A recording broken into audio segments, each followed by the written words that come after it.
Olá, sejam todos bem-vindos à disciplina de tratamento de águas e efluentes. Eu sou o professor Pedro Júnior e acompanharei vocês no decorrer dessa disciplina. Esta disciplina contempla a carga horária de 40 horas, que são divididas em duas etapas, onde na primeira etapa nós teremos este conteúdo. Tá? Trabalharemos os parâmetros de qualidade da água, veremos a classificação das impurezas que a água pode conter, veremos a definição de resíduos sólidos, líquidos, efluentes e efluentes líquidos e veremos os níveis de tratamento de efluentes. Antes de mais nada, gostaria de demonstrar para vocês aqui o porquê da importância de tratarmos a água, né? Nós podemos ver no gráfico aqui ao lado que o nosso planeta, né, ele é constituído por quase 70% de água. Só que desses 70%, olha só, 97,5% é de água salgada, as águas que estão nos nossos mares e rios. Então, devido à alta concentração de sal contida na água, né, fica muito difícil tratá-la. A tecnologia hoje ainda é pouco, né, pouco disponível. É muito cara para se obter, para se tratar de uma água salgada, né, para uma água potável que possa ser tomada. Então, por enquanto, nós temos que se abastecer da água doce, que já é naturalmente doce. E nós vemos aqui que essa água, nós contamos com 2,5% de água doce, né? Só que a questão ainda fica mais séria, né? Que desse 2,5% que nós temos de água doce, 68,9% estão nas geleiras. Então, a água está no seu estado sólido. Também não podemos contar com essa água, não podemos extrair dali para o nosso uso. Do restante que nós temos, 29,9% sim, está em águas subterrâneas, né? Então, existe sim a tecnologia para retirar, né? Nós temos os poços artesianos, não é tão incomum de se encontrar, mas a gente vê que não tem todos os pontos, né, que tem que se procurar, tem que ver a qualidade dessa água também, não é só retirar a água do poço, temos que analisar o seu conteúdo, ver se ela está própria, né, fazer os seus ajustes. Fora isso, nós temos 0,9% que é a umidade do ar, que é a água no seu estado gasoso, também é muito complicado, não tem como utilizar ela, é a umidade do ar basicamente, e apenas 0,3%, notem bem, muito pouco, em rios e lagos, né? Então essa é a água que está na superfície, é água doce, em teoria era uma água para ser utilizada, mas a gente sabe que os rios e lagos hoje estão sendo contaminados, né? Tá havendo muito assoreamento, os rios estão diminuindo seu volume e os poucos que estão ficando estão sendo poluídos mesmo pela ação humana. Então, temos que se conscientizar o Estado, conscientizar as indústrias de que, olha só a quantidade que nós temos disponível, né? E mesmo assim, essa quantidade talvez ela não chegasse a abastecer a necessidade da população. Então, daí sim vem-se a necessidade de tratar aquela água que já foi utilizada. Então, você obteve a água limpa, né? Eu falo, as pessoas, de modo geral, nas suas residências, ou a indústria, ela coleta a água dos rios, né? Faz o tratamento que é necessário para utilizar e acaba, vamos dizer assim, contaminando a água com vários tipos. Mais para frente a gente vai ver quais são os tipos de sujidades que podem acabar contaminando a água, e ela então é descartada. Então essa água, ela tem que ser tratada, né, para poder ser reutilizada, e aí a gente vai reutilizando essa água, né? Sem isso, talvez faltaria água para muitas pessoas, certo? Então aqui está embasada a nossa disciplina, né? Tratamento de águas e efluentes. É uma água que precisa ser tratada. Nós precisamos ter estações de tratamento em muitos pontos, em muitos lugares, certo?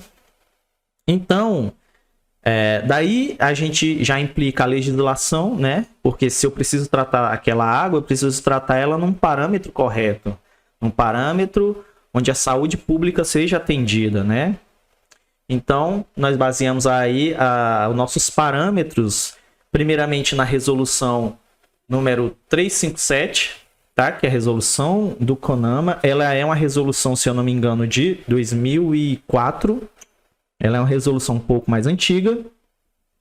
E ela ali tratava da classificação dos efluentes, da água, das condições padrão, certo? Só que ela tinha alguns furos, ela precisava ser atualizada, e aí nós recebemos essa atualização, e aí nós temos a resolução número 430 também do CONAMA, que aí sim, essa resolução, ela melhorou as condições padrões. Mais para frente eu coloquei nos slides as duas, para a gente ver a diferença. A 430 ela tá mais eficaz, né?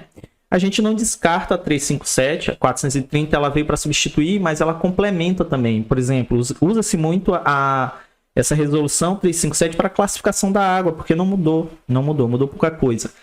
Já na questão das condições padrões, eu vou tratar aquela água e eu preciso saber quais são os parâmetros, eu uso a 430, tá? Essa é a geral, então todo profissional que trabalha com tratamento de água, eles tem que ter essas duas resoluções, tá? Aí, fora isso, nós temos as leis estaduais e as leis municipais. Então, eu tenho que estar sempre ali juntando essas leis, né, e resoluções.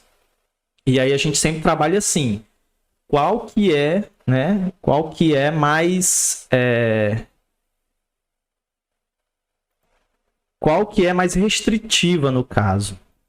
Então, estou utilizando aquela que é mais restritiva. Se a lei municipal é mais restritiva, eu utilizo ela, mas elas estão ali em par de igualdade, certo?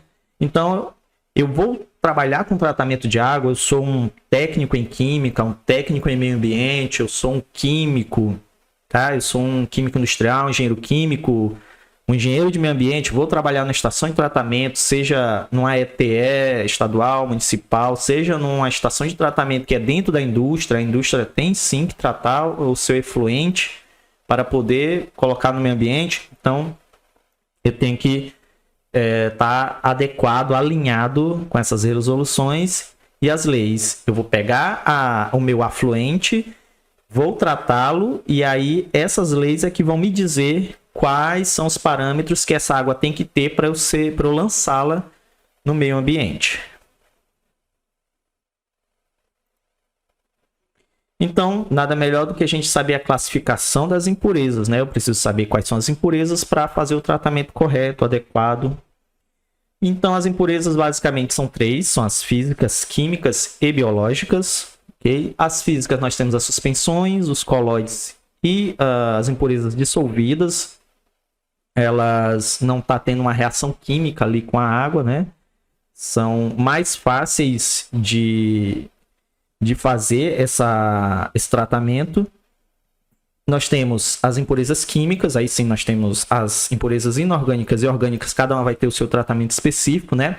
Exemplo de impureza química inorgânica, nós temos os metais pesados. E nas orgânicas nós temos pesticidas, que são muito comuns. Aí nas biológicas nós temos os micro-organismos de forma geral, as bactérias, os vírus e os protozoários. E aqui eu vou trabalhar com os parâmetros de qualidade da água. Okay? Eu vou começar com os parâmetros físicos. Como nós temos, por exemplo, aqui a cor. A cor é um parâmetro físico da água. Então, é um parâmetro que trata apenas da aparência, né? Devido aos sólidos que estão dissolvidos. Então, nós temos um sólido, um soluto que está dissolvido nessa água, ele vai alterar a cor da água, né? Não necessariamente, certo? Ele pode ser um material tóxico, ele pode ser apenas um material que cause uma aparência ruim. Então, quando a gente quer tomar uma água, a gente quer que aquela água seja translúcida, né? Aquilo dá um ar de pureza na água. E aí ela nem sempre pode causar danos à saúde, mas ela acaba por aparentar, né, uma cor diferenciada, e aquilo ali o consumidor já tenta evitar. E aí essa alteração da água ela pode ter uma origem natural, né, devido à presença de matéria orgânica, né? Então muitos de nós já foi no rio, tem aquela água com a coloração mais amarelada, né, mais esverdeada ali, devido o material orgânico já da natureza, certo? Não quer dizer que a água está poluída nem nada, mas ela tem uma coloração diferente. Essa coloração pode vir dos íons de ferro, do próprio solo, manganês, ou então ela pode ser derivada de alguma atividade antropogênica, ou seja, o homem agiu, né? Então nós temos aí os resíduos industriais, os esgotos domésticos despejados no corpo d'água, tá? Consequência disso é a alteração da cor, obviamente. Como eu falei, ela não apresenta risco direto à saúde, nem sempre, né? Nem sempre apresenta, mas há uma interferência da característica estética. Não fica muito agradável tomar essa água olhando a cor dela. Aqui eu coloquei, né? Vocês podem ver a tubulação. Possivelmente é de um esgoto doméstico. Ele está lançando esse esgoto no rio, né? A gente pode ver aí que a coloração está mudada. O próximo parâmetro é a turbidez, então a gente não pode confundir a coloração da água com a turbidez. A coloração a gente viu que são aspectos de algum soluto que está mesmo dissolvido na água. Já a turbidez, que no caso é quem mede o grau de interferência da passagem de luz causada por sólidos em suspensão. Então não é reação, está só suspenso ali. Isso afeta a passagem de luz, né? A gente vê aquela água mais barrenta. Então, isso está mostrando que a água está bastante turva. Essa causa ela pode ser natural, como as partículas de solo, argila, tá? Silt ou micro-organismos, isso causa uma turbidez natural na água. Ou também pode ser originários da atividade do homem, tá? Como resíduos domésticos e industriais, também, certo? A turbidez, como consequência, ela deve ser levada em conta principalmente porque a interferência da passagem de luz prejudica diretamente a fotossíntese. Então, nós temos ali a fotossíntese das plantas. É uma reação que necessita de luz, da luz direta do sol, certo? Então, aquelas plantas que são aquáticas, que estão dentro de um rio que está muito turvo, está com a turbidez muito alta, a luz ela não consegue penetrar essa turbidez, né? Não consegue penetrar essa camada de água, o que acaba afetando aí as reações necessárias para as plantas, né? E aí essas plantas que geram oxigênio acabam morrendo, gerando menos oxigênio. Os animais que estão dentro deste rio também precisam de oxigênio, acabam morrendo, e aí há todo um dano à natureza, né? Então as águas elas têm que ter ali um grau de turbidez menor. Essa turbidez natural ela afeta muito pouco. Mas mais para frente a gente vai ver que as indústrias elas afetam muito se não tiver um tratamento e acabam destruindo o rio, ali, destruindo o equilíbrio do ecossistema aquático. Aqui eu coloquei a imagem só para vocês dar uma olhada de um rio que está límpido, né? A gente pode ver que ele está um rio ali mais natural, e o outro ele está muito turvo, né? Tá lamacento quase. Ali tá muito difícil de embaixo ter alguma planta, algum animal, porque a quantidade de oxigênio que é produzida pelas plantas deve estar bem baixa.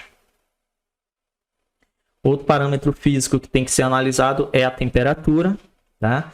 A temperatura ela está avaliando ali a intensidade de calor na água, e o calor natural é provocado pelos 3 processos naturais de transmissão, que é a radiação, condução e convecção, ali do sol, né, que pode ser do solo também. Já o antropogênico é causado novamente por despejos irregulares de torre de resfriamento. Coloquei torre de resfriamento porque é o mais comum, né? Então, as indústrias ficam próximo do rio, eles puxam aquela água através das bombas, utilizam aquela água para resfriar, né? Então, você vai resfriar alguma coisa, o seu produto.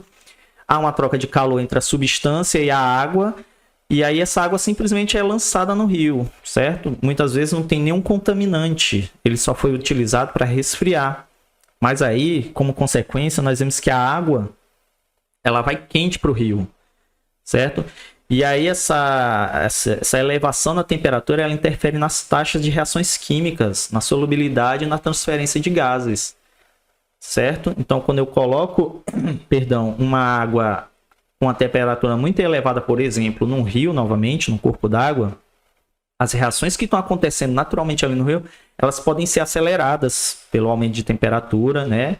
Os gases que estão, o oxigênio, por exemplo, está dissolvido na água do rio, ele pode ser liberado mais facilmente, a água vai, aí o rio, no caso, o corpo d'água vai ter uma diminuição dessa temperatura, da quantidade de oxigênio, e aí vai causar toda aquela cadeia de eventos, né, que vai acabar prejudicando o ecossistema. E aqui fala que o alto calor, né, específico da água, a água tem um alto calor específico, mostra, os seres vivos que vivem na água, eles sofrem muito com variação altas de temperatura, porque a água que eles vivem lá é um calor específico, ela, para aquecer, precisa de uma temperatura muito alta. Então, se jogar uma água muito quente, vai ser uma mudança muito brusca. E aí essa poluição térmica, ela vai ser um risco às comunidades aquáticas. Ainda com os parâmetros físicos, nós temos sabor e odor, né? Então, nós temos o mais comum aí, são alguns gases que estão dissolvidos na água, né? Também nós temos a produção de algas que produz o sulfeto de hidrogênio, que dá aquele odor característico das mercaptanas, né? Que é aquele cheiro de ovo podre. Então, só daí vocês já vão ver que torna a água inviável tomar essa água, né? Pode ser de causas naturais, mas geralmente mesmo é de causas antropogênicas, quando o homem joga bastante resíduos domésticos também nos rios, tem muita matéria orgânica, né? Essa matéria orgânica aumenta a quantidade de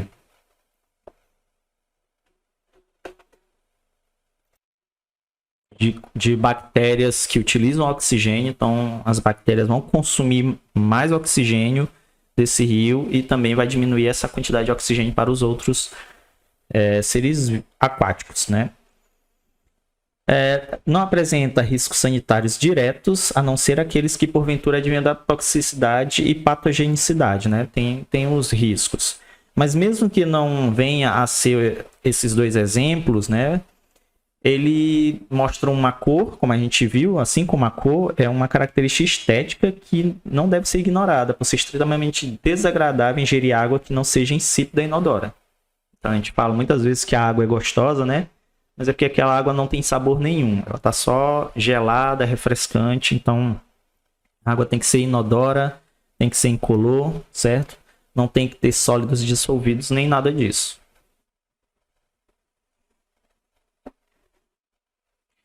Então, partindo para o próximo slide, nós temos aí as classificações dos parâmetros químicos. Então, o que a gente avalia na água ali, quando a gente precisa fazer o tratamento dela? Quimicamente falando, nós analisamos o pH. pH é aquele pH que a gente trabalha mesmo, variação de 0 a 14 na concentração de 1 mol por litro. A gente está medindo a concentração de íons H+, e aí essa medição vai nos falar se essa água está ácida ou se está alcalina ou neutra, né? Utilizamos a água pura. Água pura é aquela água mesmo, H2O, sem substâncias dissolvidas nem nada. Ela é um padrão para neutralidade. Então, essa água ela é 7, neutra, né? Mas aí a gente vê que a água comum do dia a dia ela não é tão pura, então ela apresenta essa variação de pH.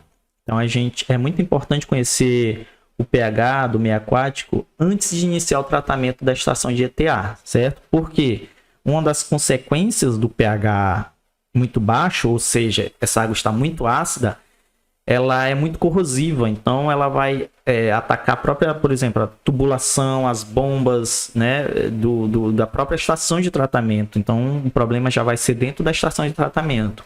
Se ela for muito alcalina, ela causa incrustações nas tubulações, também danificando. A bomba vai ter que puxar com mais força, certo? E aí vai acabar danificando todo o sistema. A presença de formas solúveis de ferro e manganês na água podem ser provenientes de rochas ou do próprio solo, bem como dos esgotos. Então, novamente, pode ser uma causa antropogênica ou uma causa natural, mas o importante é analisar, tá? Como consequência, ela vai conferir uma coloração avermelhada à água e sensação de adstringência a quem bebe. Não possui significado sanitário, apenas inconveniências estéticas em relação às comunidades. Qualquer valor de pH distante do neutro causa problemas bióticos. Aqui, mais ou menos, né? A gente pode ver que se a gente está tomando água que ela está um pouco ácida, né? Aquilo ali pode causar uma acidose. Então, pode acabar sim mexendo com a questão da saúde pública. Em menor grau, mas afeta sim. Fora isso, né? Vai apresentar um sabor que não é muito conveniente, não é muito bom. E vai acabar com os equipamentos antes mesmo de chegar ao consumidor final. Aqui eu coloquei um exemplo quando a gente está com uma água, ela está uma água muito ácida, certo? Ela fica essa coloração vermelha quando a gente coloca em contato com o cloro, né?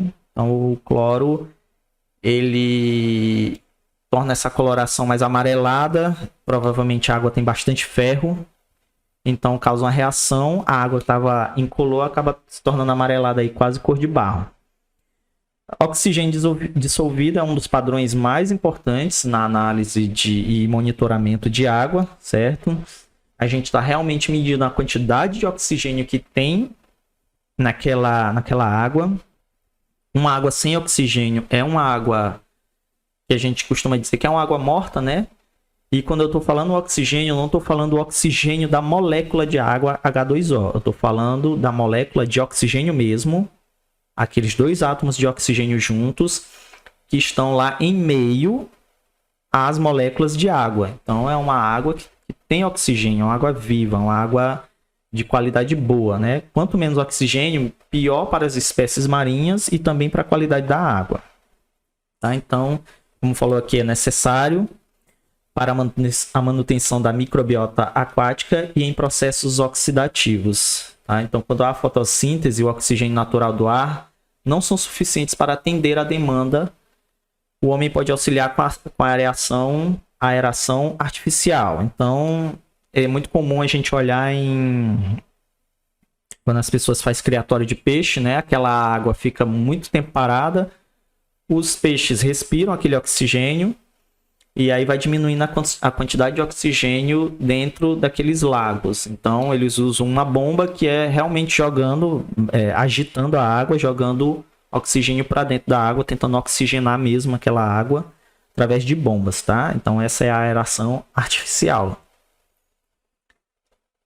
A matéria orgânica é o principal agente poluidor de esgotos e lançamentos. Seu despejo em grandes quantidades no meio aquático aumenta o consumo de oxigênio dissolvido pelos decompositores aeróbicos. Foi aquilo que eu falei, né, mais cedo. Então, nós temos ali os decompositores, eles utilizam aquele oxigênio naturalmente para fazer, mas com mais matéria orgânica eu tenho mais decompositores e eles vão usar mais oxigênio. Então, vou tirando aquele oxigênio em grandes quantidades e vai sobrando menos para os outros animais aquáticos. Os micropoluentes inorgânicos são os metais pesados como arsênio, cádmio, cromo, chumbo, mercúrio e prata, na forma de sólidos dissolvidos ou suspensos, são originários da agricultura e da indústria. Então, nós temos aí a agricultura e a indústria como principal poluidor. Esses têm que ser bastante fiscalizados. Aí, consequência, a matéria orgânica aumenta o consumo de oxigênio dissolvido pelos decompositores aeróbicos, o que pode levar à morte dos seres aquáticos por hipoxia, que é a diminuição da quantidade de oxigênio disponível, certo? Então, nós temos aqui um limite de tolerância para oxigênio dissolvido e eu coloquei o exemplo para peixes, né? Então, vai de 0 a 10. Nós temos aqui que abaixo de 3 o quê? Miligramas por litro de oxigênio dissolvido em água, os peixes já passam bem ruim, né? Já fica bem complicado para eles. Para eles seria realmente acima de 9, né? Onde nós teremos ali uma quantidade grande de peixes que poderiam sobreviver muito bem nesta água. E aí a classificação dos parâmetros biológicos, né? Eles tratam da presença realmente de micro-organismos patogênicos, coliformes fecais, águas e bactérias decompositoras. Os indicadores biológicos de quantidade de água são compostos pelas algas, bactérias decompositoras e micro-organismos patogênicos. Esses últimos, os micro-organismos patogênicos, são indicadores específicos de matéria fecal, que caracteriza a água como imprópria para o consumo. Então, você vai analisar, quer saber se aquela água está imprópria para consumo do ponto de vista microbiológico, então você procura um exame logo em relação à matéria fecal, né? Que são ali os micro-organismos mais danosos.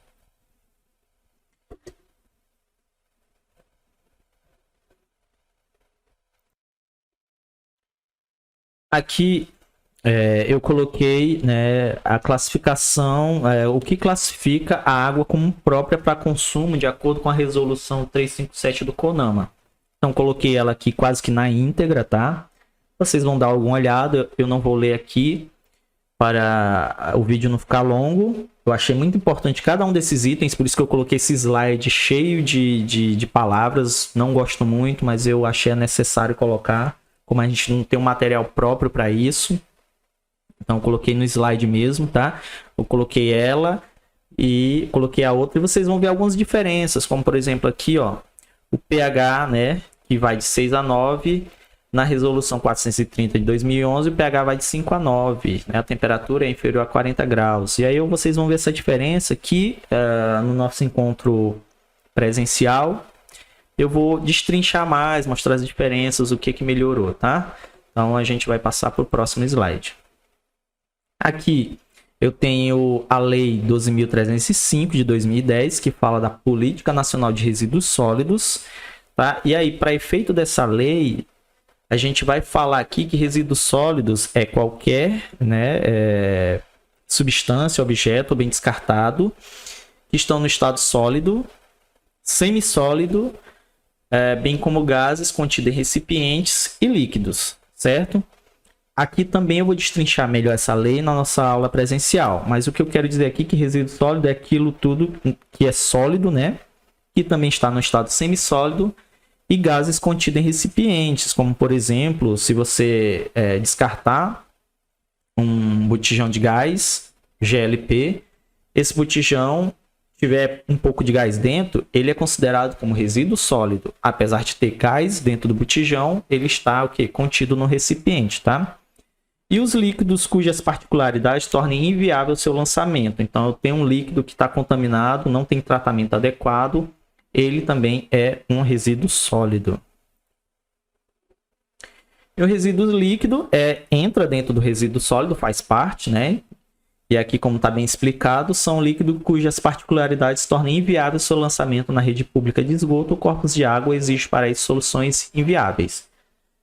Então, está inviável lançar esse resíduo líquido, ele entra na Política Nacional de Resíduos Sólidos.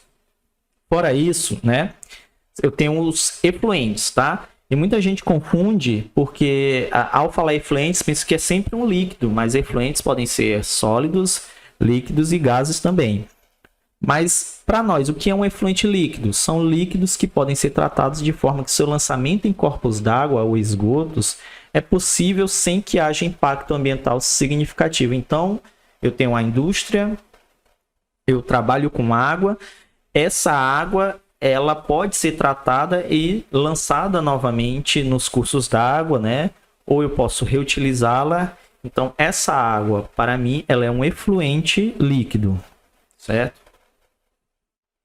Aqui eu coloquei um resumo para vocês, tá? Vocês deem uma olhada, anotem. Tem diferença entre efluente, efluente líquido, resíduo sólido e afluente.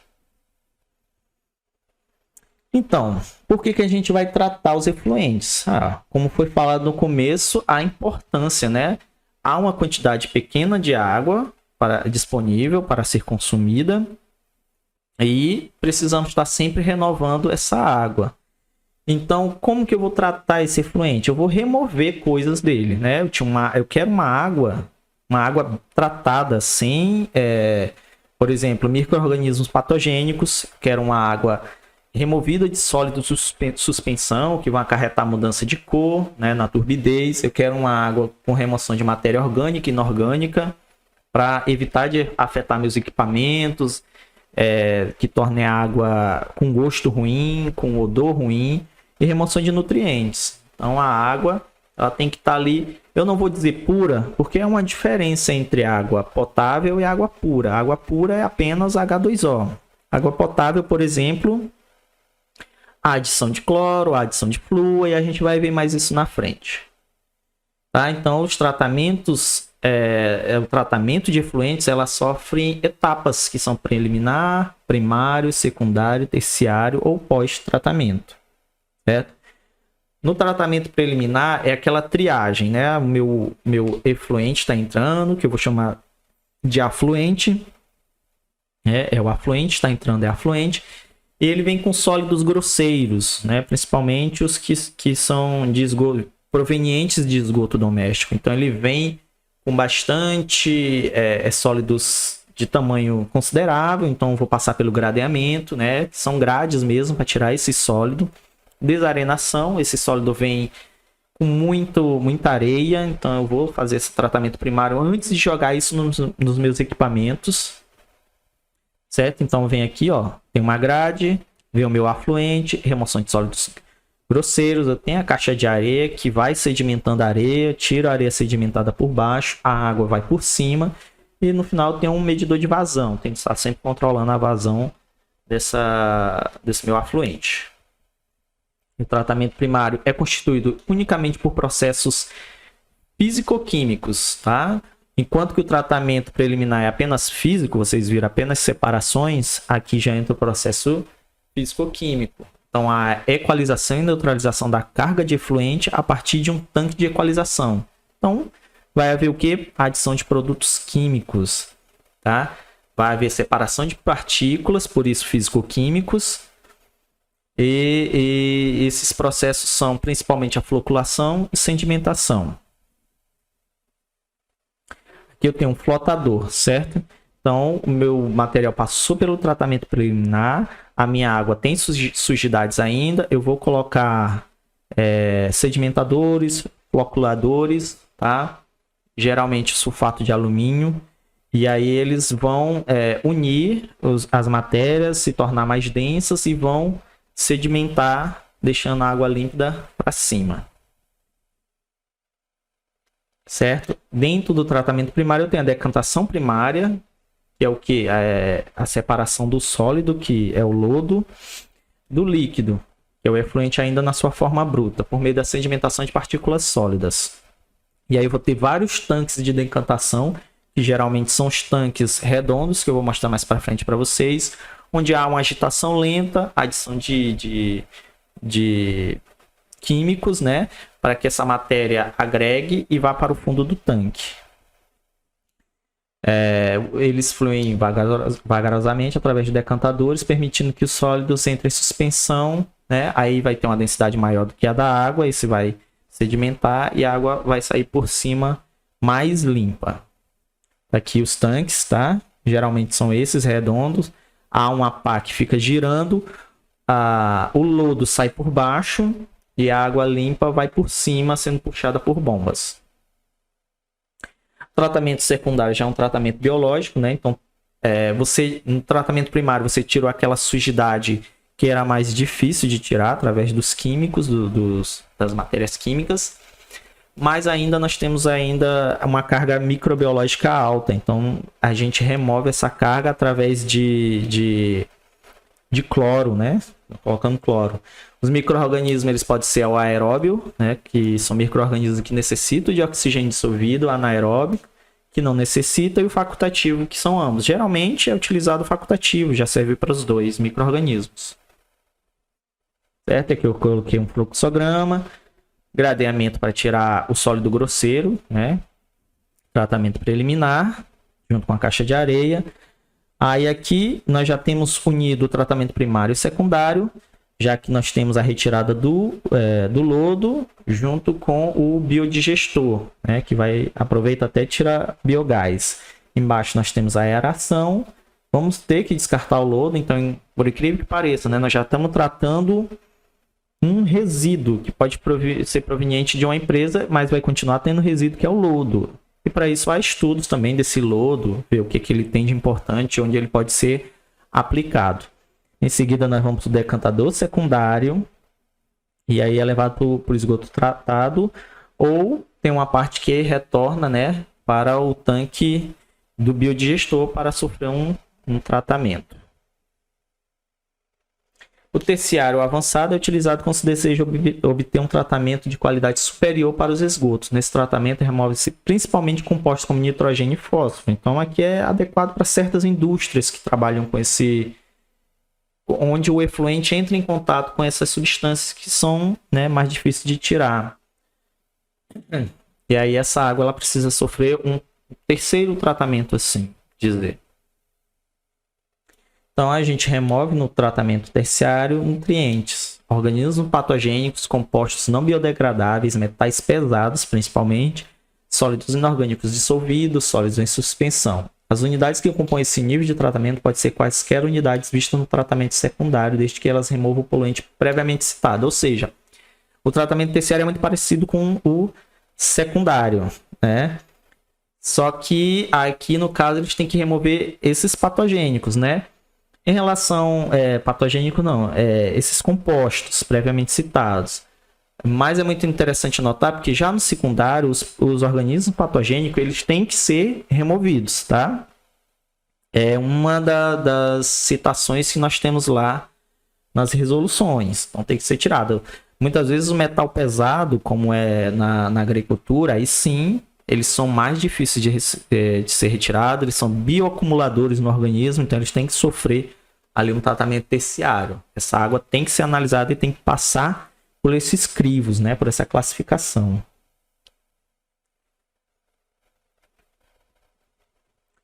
Aqui coloquei mais um fluxograma, tá? Eu vou deixar para vocês darem uma olhada.